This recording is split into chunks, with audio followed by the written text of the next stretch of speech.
Hello, this is Jim Provenza, Yolo County Supervisor, reporting on developments in Yolo County this past week. I had the opportunity to speak to my father.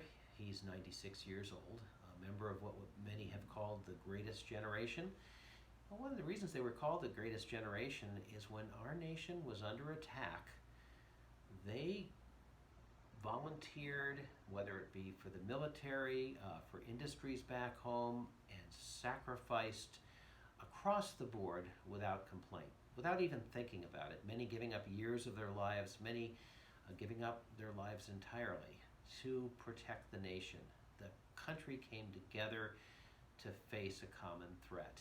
I think we're in another period like that now. We have already lost more Americans than in many of the wars that we fought.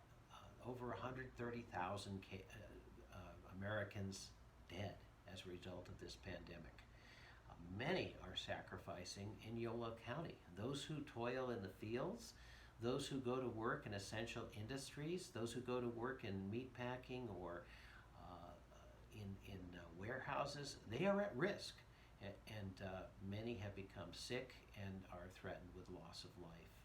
Others are asked to sacrifice their businesses. The businesses that have closed are struggling to get by. Maybe they're only dealing with takeout food orders or home deliveries, or maybe they've had to move from inside to outside, but it's affected the bottom line and they are struggling. And I want to let you know that the county is doing everything possible to help them, working with them on a day-to-day basis. But I'm asking all of you to also sacrifice. Ironically, one of the easier sacrifices, although it's not easy, is to wear a face mask when you're outside, when you're particularly when you're indoors, or if you're going to come within 6 feet of someone else. To stay away from large gatherings, to not have large family gatherings, which has been a significant source of contagion during this crisis, and to respect other people by not spreading the virus inadvertently in the event that you have the virus but are not aware of it, because as we know, asymptomatic cases result in the spread of the virus.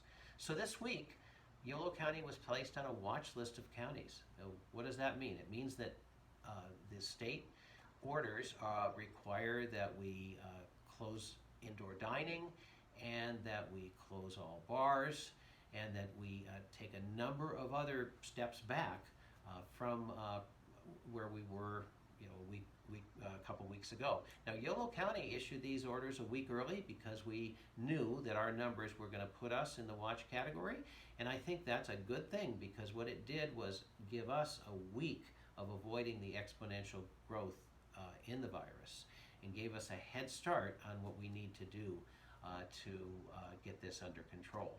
And it's my hope that these new measures, along with the cooperation of our citizens, will help a great deal.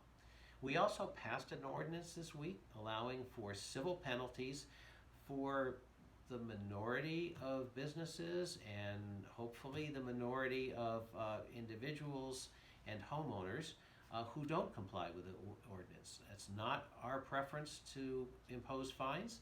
Our preference is education and cooperation.